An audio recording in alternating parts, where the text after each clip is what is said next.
हृदयी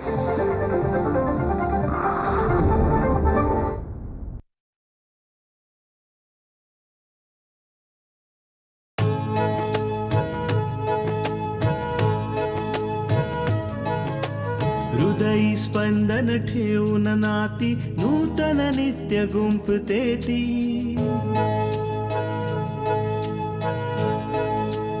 हो हृदयी स्पंदन ठेवून नाती नूतन नित्य गुंफते ती. अंगणाची किरणे होऊन घरटे स्वर्णिम करते ती. स्मित फुलवून अधरांवरती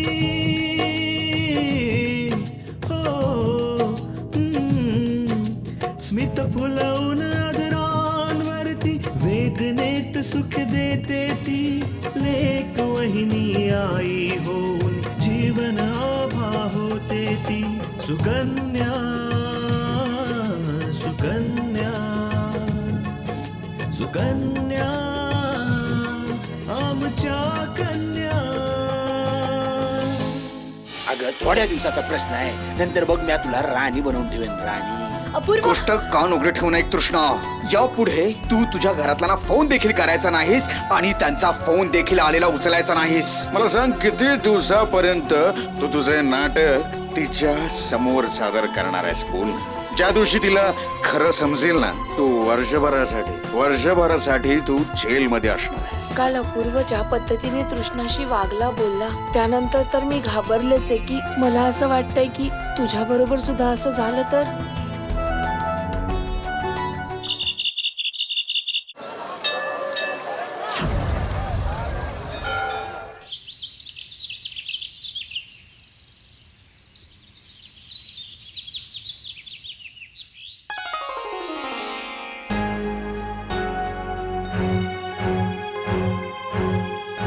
चूक तर झालीये, पण तुझ्याकडून नाही, तुझ्या बाबांकडून.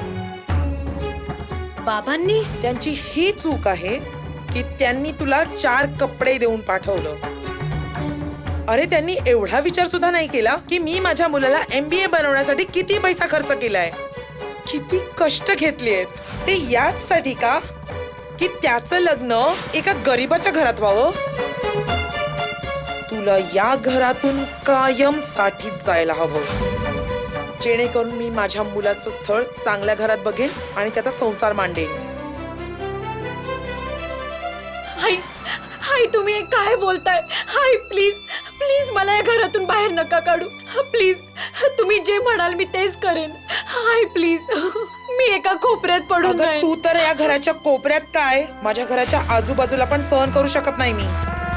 आता याच वेळी माझ्या खोलीतून बाहेर निघून जा, समजलीस? नाही इथून निघ. नाही आई नाही. अगं जा ग. आई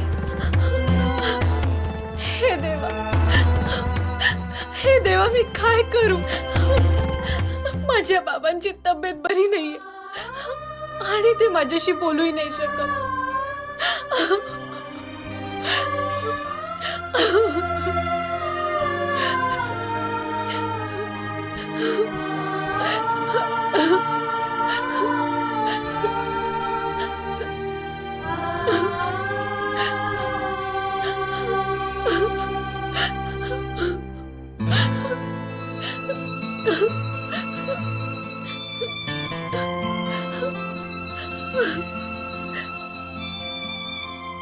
तृष्णा, बाबा तू का रडतेस बाळा?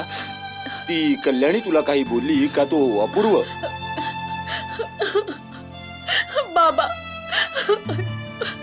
बाबा माझ्या बाबांना काय झालं त्यांना? अगं बेटा शांत हो आणि सांग नक्की काय झालंय ते. बाबा माझ्या बाबांची तब्येत बरी नाहीये आणि अपूर्वने मला त्यांच्याशी बोलायला नाही म्हटलंय.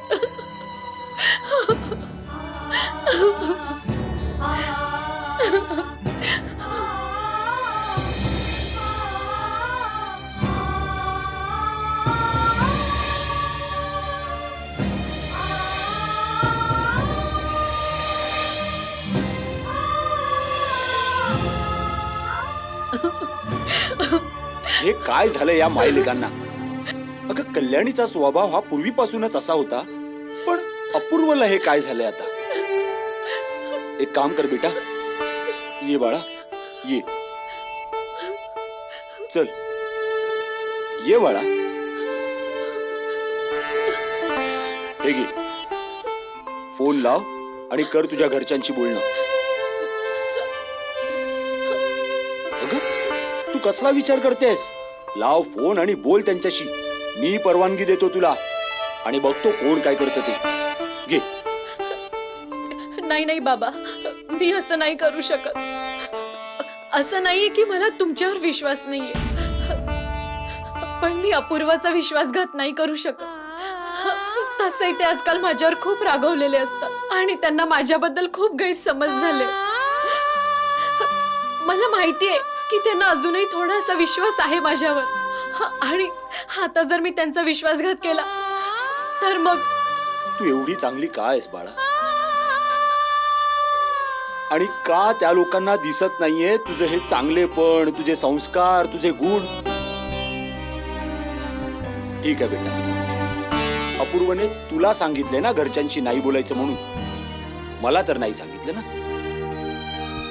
मी बोलतो त्यांच्याशी, फोन लावतो ताईंना आणि विचारतो भाऊंची तब्येत कशी.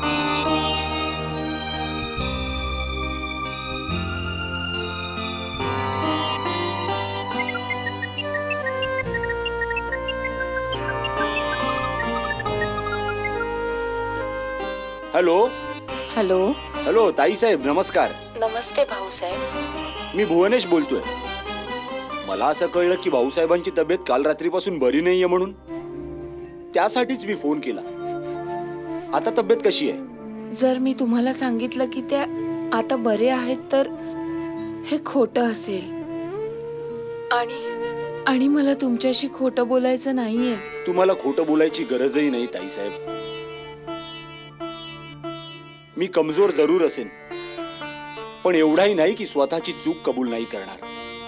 मला माहितीये की भाऊसाहेबांच्या या अवस्थेला जबाबदार माझा मुलगा आहे. सुकन्या आमच्या कन्या. मला माहितीये की भाऊसाहेबांच्या या अवस्थेला जबाबदार माझा मुलगा आहे. म्हणून त्याच्यातर्फे हात जोडून मी तुमची माफी मागतो. नाही नाही भाऊसाहेब, असं नका म्हणू. तुम्ही व्याही आहात आमचे. तुम्हाला असं बोलणं शोभत नाही, आणि आम्हाला असं ऐकणं. जे काही झालं त्यात काही ना काही गैरसमज तर झालाच आहे. जे काही झालं त्याकरता आम्ही कुणालाही दोष देत नाही, अपूर्वला सुद्धा नाही. तो खूप चांगला माणूस आहे. नक्की काहीतरी गैरसमज झाला असेल. तुम्ही खरं बोलताय ताई साहेब. अपूर्व वाईट नाहीये, पण काय आहे ना, हल्ली हल्ली तो थोडा अस्वस्थ असतो. मी तुम्हाला शब्द देतो की लवकरात लवकर सगळं ठीक होईल. मी समजू शकते. पण ताई साहेब तुम्ही बिलकुल काळजी करू नका. नवीन नाती घट्ट व्हायला थोडा वेळ तर लागतोच ना.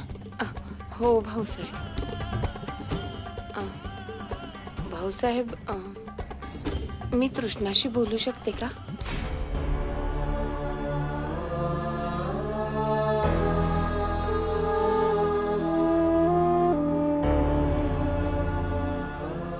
हो, ती अगदी व्यवस्थित आहे. त्याचं काय आहे ना, मी बोलणं करून दिलं असतं, पण ती आता झोपलेली आहे. अजून झोपलीये? जेव्हा आकांक्षाने फोन केला तेव्हाही झोपली होती, आणि आताही. तिची तब्येत तर ठीक आहे ना भाऊसाहेब? मी तिकडे येऊ शकते का? नाही नाही ताई साहेब, तुम्हाला त्रास घ्यायची काहीही गरज नाहीये. त्याचं काय आहे ना की रागात अपूर्वने तृष्णाला असं सांगितलंय की त्याच्या परवानगीशिवाय ती तुमच्याशी बोलू शकत नाही. अहो, म्हणूनच तृष्णा तुमच्याशी बोलू शकत नाहीये. ती अगदी व्यवस्थित आहे. ही पोरं पण रागात नको नको त्या गोष्टी करतात. पण ताईसाहेब तुम्ही बिलकुल काळजी करू नका. काही दिवसात अपूर्वचा रागही शांत होईल आणि इकडचं वातावरणही बदलेल. मग मी तृष्णाबरोबर तुमचं बोलणं करून देतो. मी त्या दिवसाची अगदी आतुरतेने वाट बघते भाऊसाहेब. ताईसाहेब, एक गोष्ट विचारायची होती. आकांक्षाने घरी फोन केला होता का? आणि ती रागात काही भलतं सलतं तर बोलली नाही ना? नाही नाही भाऊसाहेब. जेव्हा आकांक्षाने फोन केला तेव्हा मी तिथे होते. तिने फक्त कृष्णाची हालहवाल विचारायला फोन केला होता. काय झालं भाऊसाहेब? तिथे काही झालंय का? नाही नाही, ते असंच माझ्या मनात आलं म्हणून मी विचारून घेतलं. असं काही नाहीये. तुम्ही भाऊसाहेबांची काळजी घ्या. मी पुन्हा फोन करतो. आणि तृष्णा बाळाची बिलकुल काळजी करू नका. मी आहे ना इकडे तिला सांभाळायला. बरं ताईसाहेब, ठेवतो फोन. नमस्कार.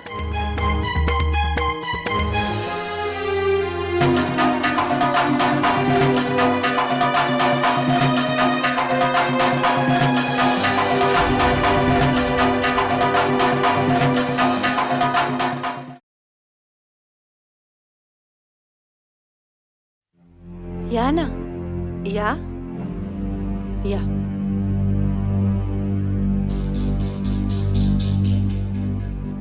या बसा. नमस्कार. नमस्ते.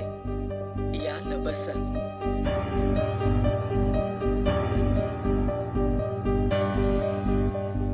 खूप दिवसांनी आलीस सुमन.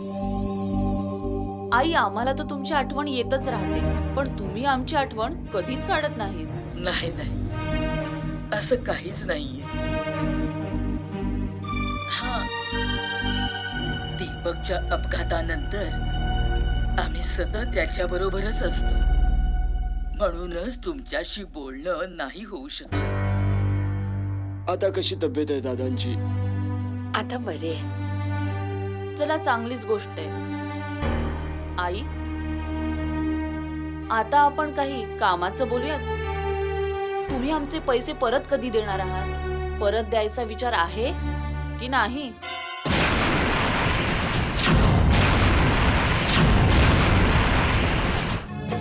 सुकन्या आमच्या कन्या. तुम्ही आमचे पैसे परत कधी देणार आहात?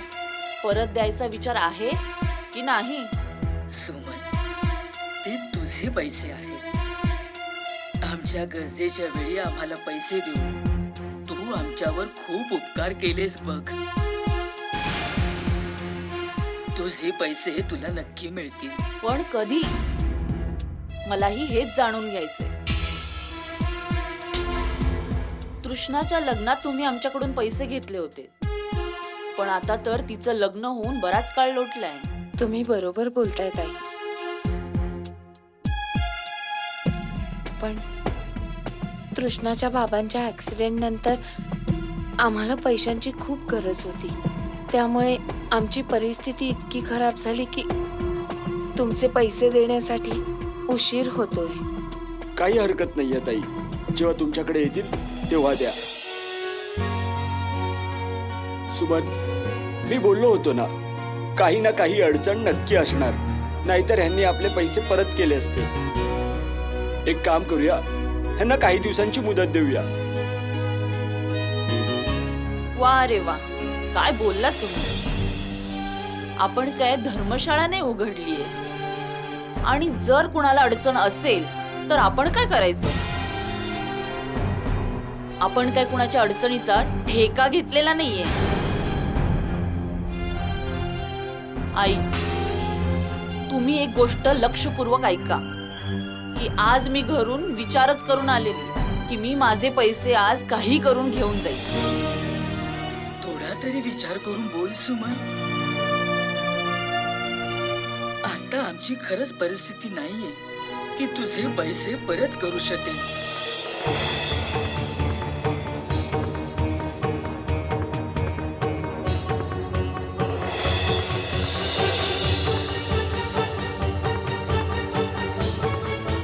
अगदी बरोबर बोलताय तुम्ही आई.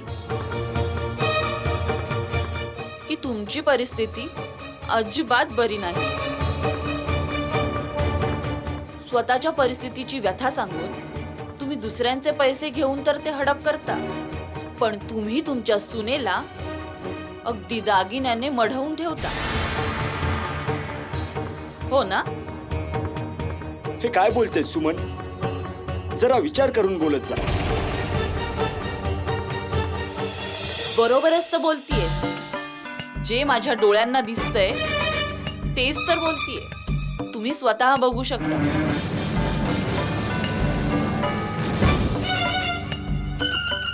परिस्थिती वाईट असूनही हिने पूर्वीपेक्षा जास्त दागिने घातलेले. एक काम करा आई, तुमच्याकडे पैसे नाहीयेत ना? काहीच हरकत नाही. तुम्ही हे दागिने मला द्या.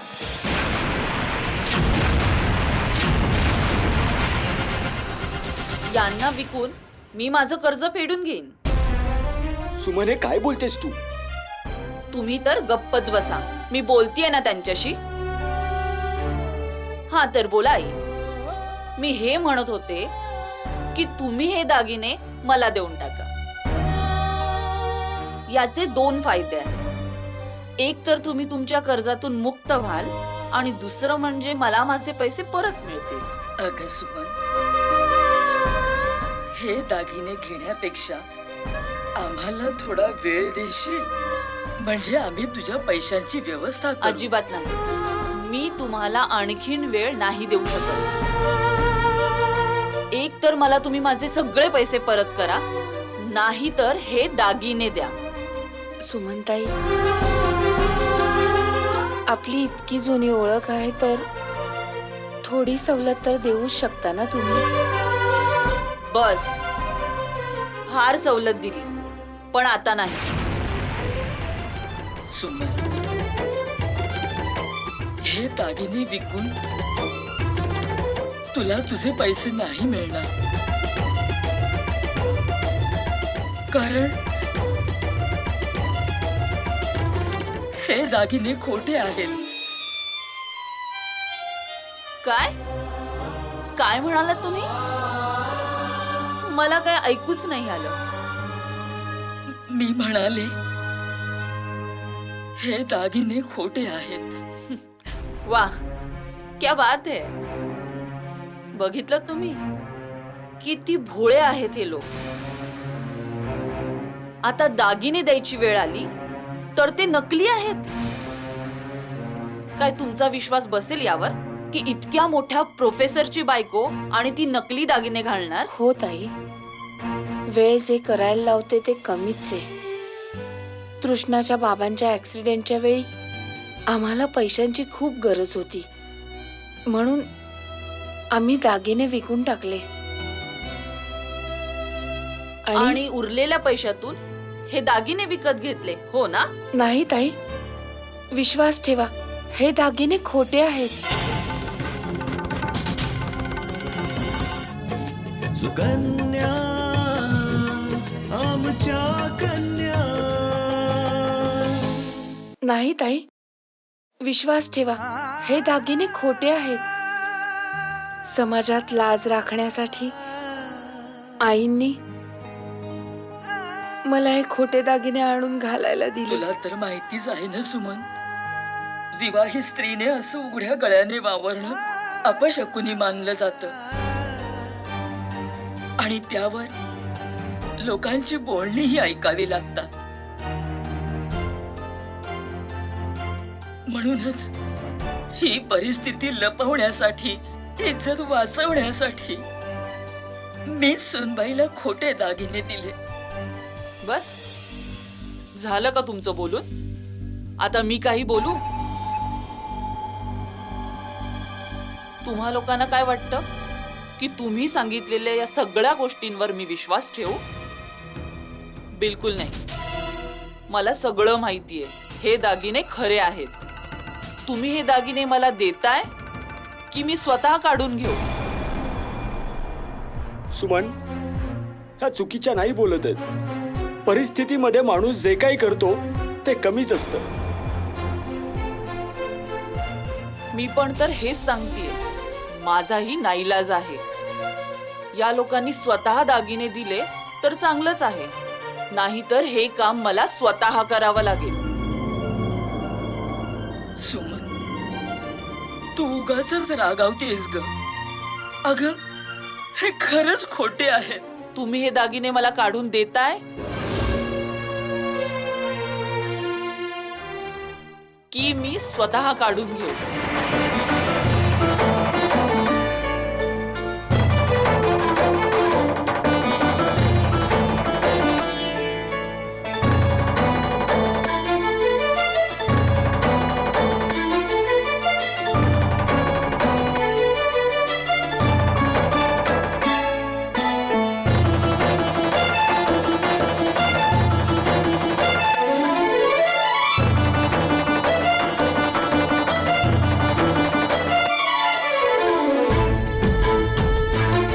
आणि हे कानातलंही काढून द्या मला.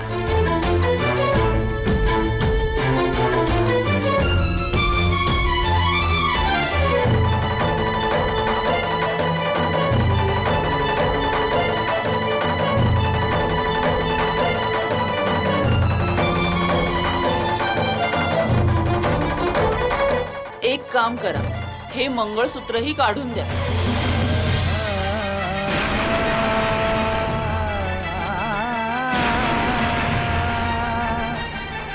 जर यांनी पैसे पूर्ण नाही झाले तर याने तर नक्कीच होईल.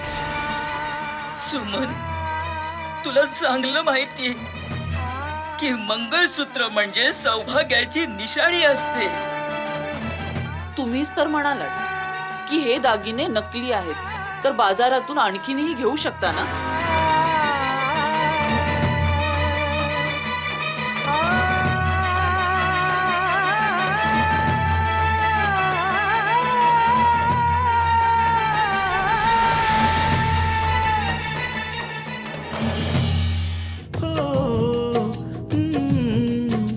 स्मित फुलवून आदरांवरती वेदनेत सुख देते ती लेक वहिनी आई होऊन जीवन आभा होते ती सुकन्या सुकन्या सुकन्या